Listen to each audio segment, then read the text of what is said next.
If you're the victim of a parent's narcissistic abuse, listen up. I'm going to share a hack with you on how you can get healing from your higher self.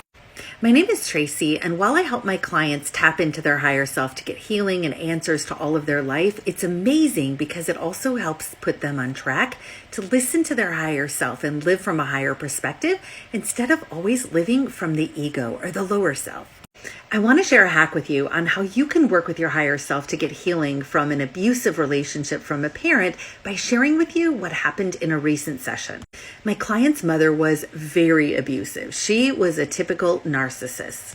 My client's mother was verbally, mentally, and emotionally very abusive to her. And at the age of 5, with a 2.5-year-old little sister, her mom actually withdrew for a number of years due to a divorce. And my client found herself at 5 years old having to parent her 2.5-year-old sister.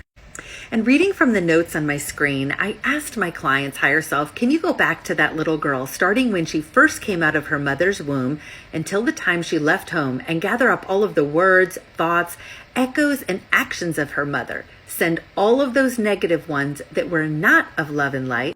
Send all those up to Creator's light, removing them from every cell of her body and her memory, and replace them with Creator's unconditional love and light. Her higher self answered and said, I will. And I'm adding to that not only what the mother did, but also how she felt when her mother did those things. I'm going through every scary moment, and I have her hand in mine, and we're looking at all the different frightening things she had to go through, and I'm comforting her, letting her know that these things are all gone.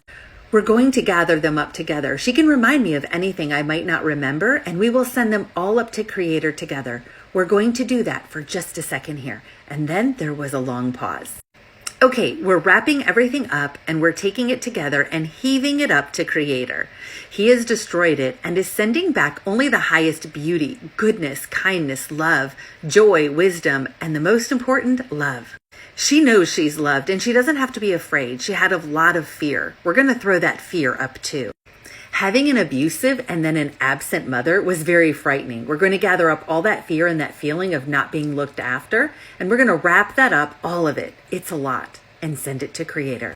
And now the healing and joy and love and warmth and beauty of the source has filled that space.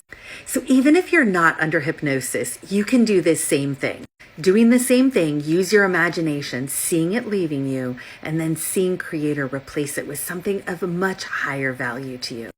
You don't have to be a victim any longer. You can use your higher self, your guides, your angels, and even Creator to witness or to see and imagine all of these things being removed from you and replaced with something much higher.